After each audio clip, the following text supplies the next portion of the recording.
Hello Mid-Sussex Playdays, this is Matt here from Poi Passion Circus and Fire Arts. Just thought I'd drop by to teach you a few cool moves that you can do with a stick or a staff or a broom handle or whatever you can find that's long and sticky that's nearby. We're also going to give you a few tips on how you can make your very own super cool circus spinning staff. It's really very simple. I've had a rummage around out the back and found a broken pole from a windbreaker, so that's perfect for me.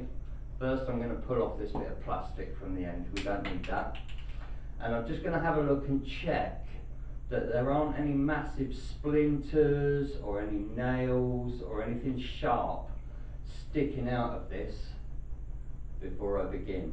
No, it looks good to go. A little bit of mud on the end, but that doesn't matter. Now, if you head down to a cheap shop or have a rummage around in the garage, you might find yourself a roll of electrical tape.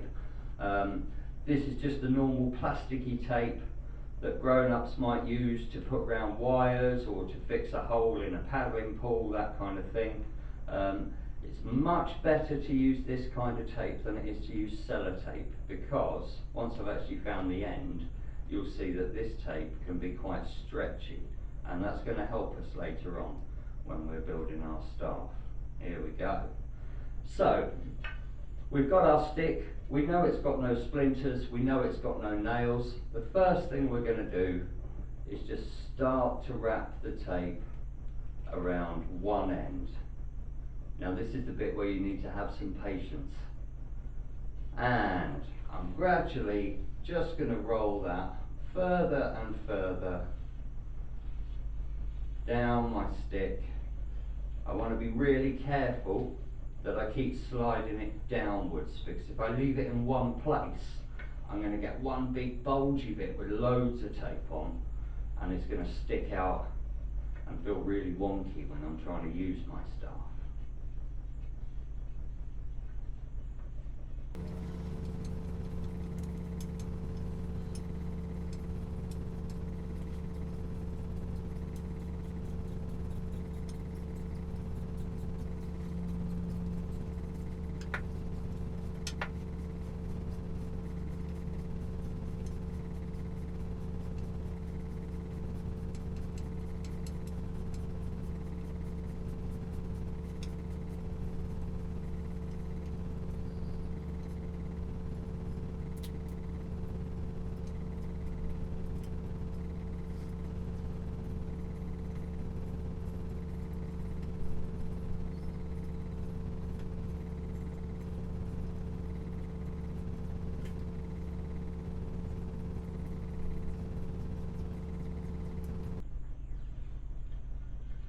Okay, so now that we've got all the way to the top of our staff, we'll break off this tape, wrap that around just to finish off the ends. Now something that's really useful to know at home is that we can either pop something like a bunch of socks and tape those onto there, because the ends of these sticks are quite hard and we don't want that to hit anything or anyone while we're practicing. If you've got anyone at home who works as a plumber or a builder, they might be able to get hold of some pipe lagging for you, and this is really good just to slide onto the ends of your staff so that you know it's got a nice soft end, and then we just snip that with the scissors and pop a little bit more tape on to hold that in one place. And there you go. Do the same on the other end, and you've made yourself your very own spinning staff. Before we begin, the most important thing we're going to need to do is make sure that it's safe to practice waving a stick around wherever we are. So one thing that you're going to need to look for is to make sure that you've got enough space to turn around with your stick without whacking into any people, any pets, or any expensive TVs, ornaments that have been in the family for years, things like that. So a really good starting point is to go and check with your grown-up and say, I want to do some of Matt's staff spinning that he's doing for the Mid-Sussex Play Days. Where is a good place for me to practice that, please? The most common answer will be outside, because then there's less that you can whack, and it's also good for you to get out in the fresh air. So first point of contact, find your grown-up, ask them where the right place to practice is, and let's crack on. Now you've made yourself a spinning staff, it's time to start learning some moves to do with it. So the first thing we're going to do is look at how we're going to hold our staff. Now you'll see lots of people doing these finger twirly moves. That works if you've got a short stick and a very light stick. For us, with a big stick like this, if we're just using our fingers, we're going to hurt our hands there. So we're going to use our whole hand to hold our staff. And we'll start off with our palm facing downwards. So our first move is called the rotor. Holding our staff in the middle, we're going to pop our opposite hand facing palm up on the staff and roll the staff into that hand. Then that means that I can let go here, roll the staff over and take hold back where I started. And we're just going to keep repeating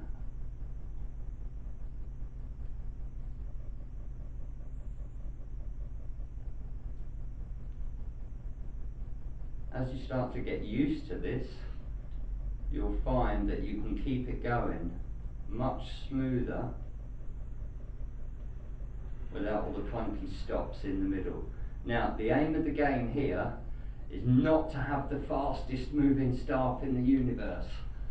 The faster it moves, the harder it could hit you or somebody else around you. And that's something that we're definitely going to come up against in our practice. I've hit myself with a stick or a staff while I've been practicing so many times, I've probably even lost count. So, nice and smooth and slowly as we spin this rotor.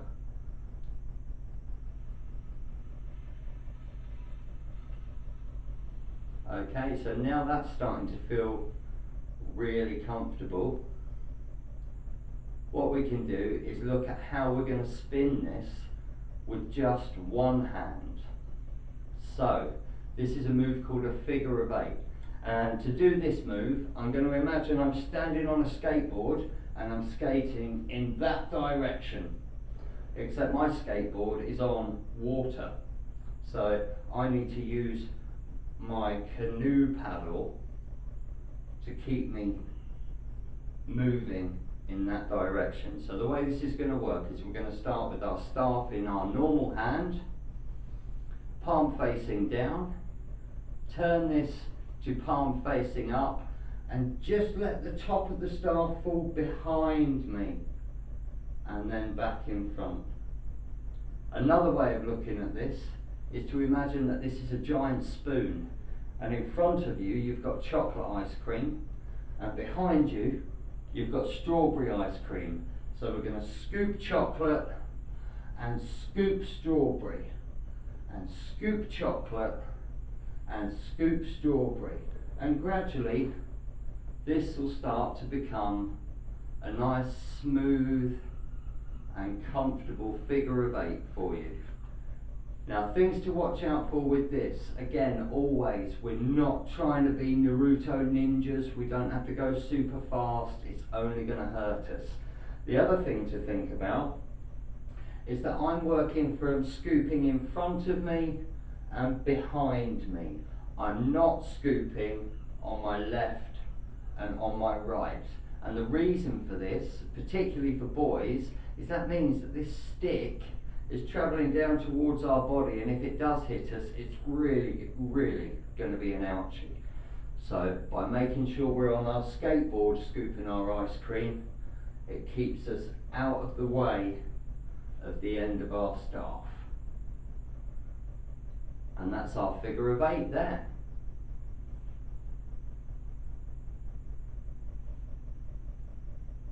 Looking really good. Okay, so The next thing to think about, whenever we do anything with any circus prop, we've always got one strong hand that likes to do stuff, one side of our body that likes to have stuff happening. It's really, really important, especially if we're doing a show for an audience, that we're able to use both of our hands and both sides of our body to do our work. So we're going to look at how we pass the staff from our strong hand that knows its figure of 8, how we're going to pass that using our rotor in front into our other hand. So from figure 8, we know we put our palm up for a rotor and pass the staff in. And there we are. Do that one more time. Figure of 8s. Just there, nice loose grip, and palm up, pass the staff in. Really good. Okay, so now the staff's in this hand, we're going to look at spinning a figure of 8 here. This one's going to feel a little bit strange because our staff's already travelling in this direction, which means when we pass to our other hand, it feels like it's spinning in the wrong direction for us. There is no wrong direction, it's just a different direction, and it might be one that we don't like as much, but it's just as important to practice that direction. So, starting with our palm down, this time the end of my spoon is at the back of my staff, and I'm going to scoop strawberry from behind and lift it over the top. Ooh, strawberry ice cream. And then I'm going to scoop chocolate from in front. So we're doing exactly the same move that we were doing before, but in our opposite hand, which means it feels like it's in the opposite direction. This one might take you a little while to get used to, and that's okay. We all learn these at a different pace, and you'll find there'll be another move that's really, really tricky that you find really, really easy. Okay, so just to recap from the beginning, we have our rotor where we spin the staff in front of us, our figure of 8 on our strong side or our normal side, and then we pass using a rotor into our opposite hand and our opposite direction. Really nice.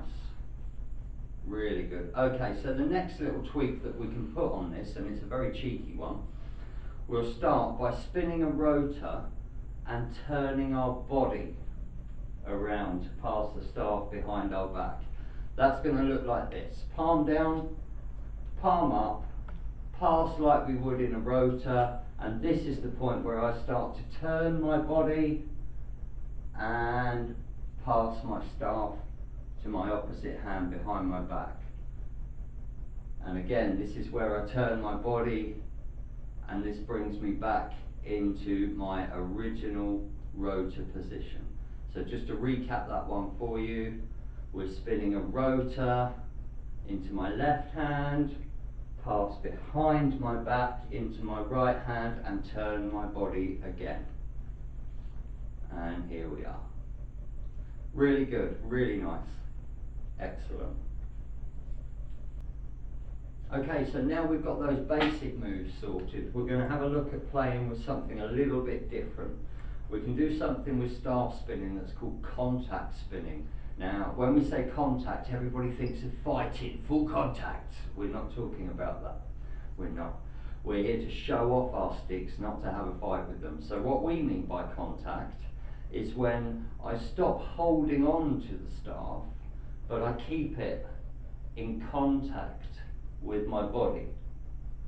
And there's ways that we can learn, just like that, to roll the staff along our body, and as I've just demonstrated, you're going to be dropping your staff. So it's really important that you find a space where there's no people, pets, or expensive tellies or anything like that that we're going to bump into. We also need to check with our grown-ups, because grown-ups tend to look and go, whoa, they're waving a stick around, I better stop that. So if we go and check with our grown-ups and say, hey, I'm going to practice some of the circus skills that Matt from Poi Passion was showing me, is that okay? And they'll say to you, here's a good space to do that in, or please don't practice that there. So it's really important that we work with our grown-ups to find a safe space to practice our staff moves.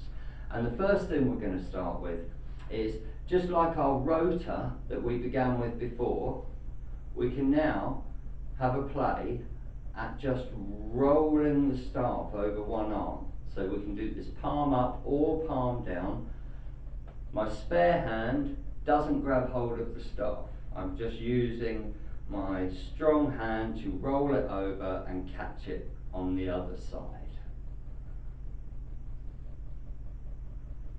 Now, as that starts to feel comfortable, we're going to play with the idea of what it is to let it roll over this hand by itself.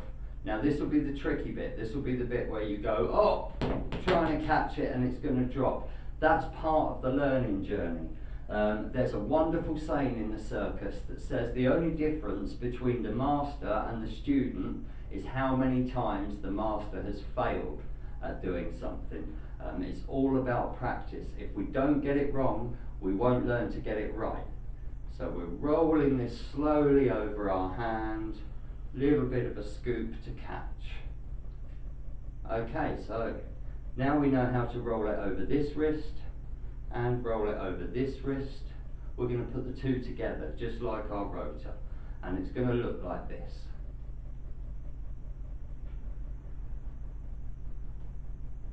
Now you'll see there's a moment here where I'm almost cheating. I'm kind of pinning the staff between my wrists.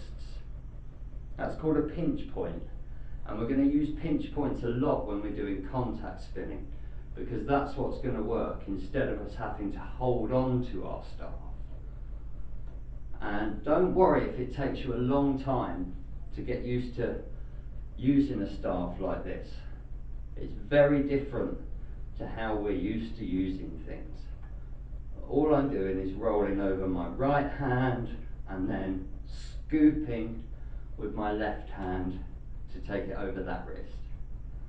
Okay, so our last bit of contact spinning for today is your big grand finale.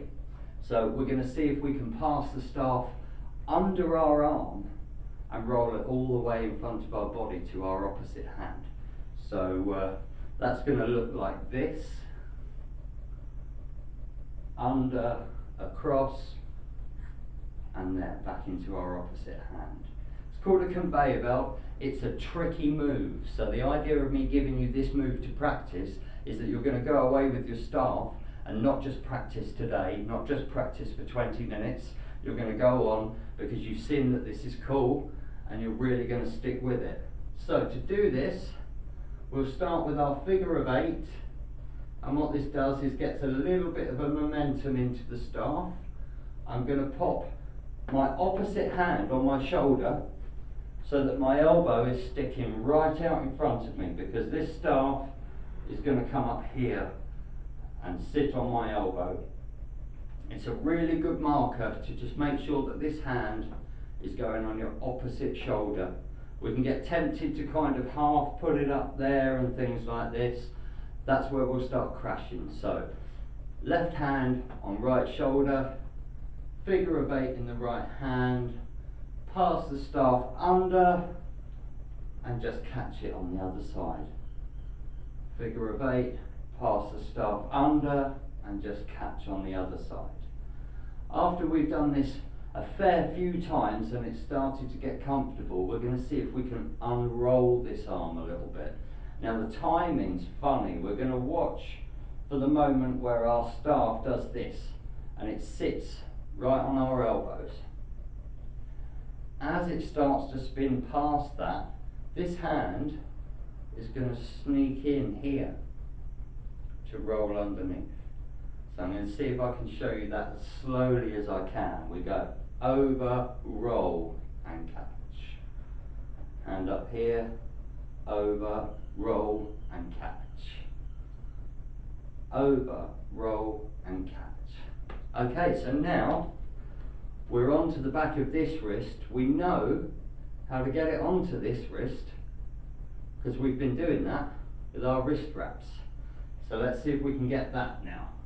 We'll go under, over and wrist. Don't worry if you're dropping this in between. That is a really natural part of the process. So the last bit to look at now, and this is the hardest bit, is how we're going to bring this staff from the back of our wrist up onto our elbow. So something you might want to play with is, without even spinning the staff, just see if you can lift this up and get your elbow underneath. And as you see, it will roll around all over the place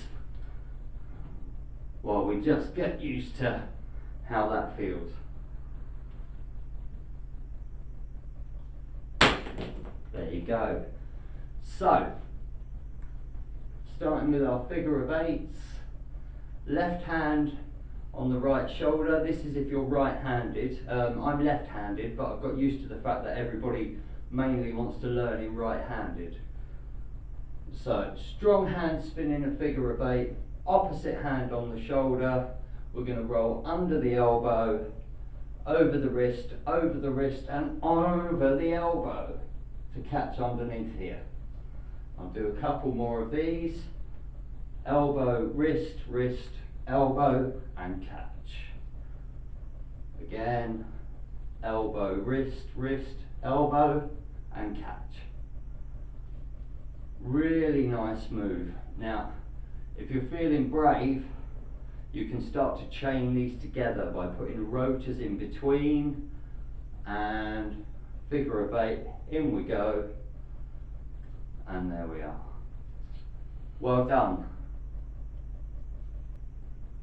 Excellent. So now we've learned some basic moves and some simple patterns. We're going to tie them all together and have a look at exactly where we're headed with all of this. So we have our rotor that we had before. We have our figure of eight. We know how to pass this into the other hand. Our rotor that we know how to pass behind our back.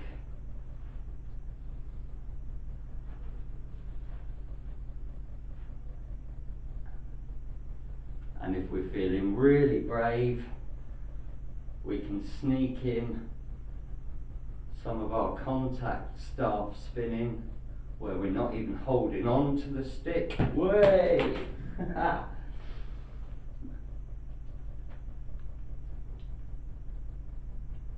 we go.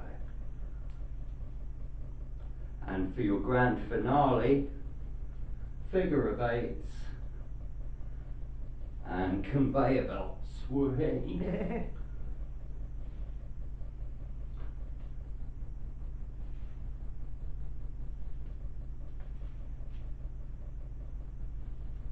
There you go. Thanks very much for dropping by Mid Sussex. We always love to hang out with you. Everyone at Poi Passion is really missing being able to get out in the field with you this year. So here's to next year, where we're going to bring 100 times as much circus fun, 100 times as many smiles, and all the love you can think of. Thanks very much.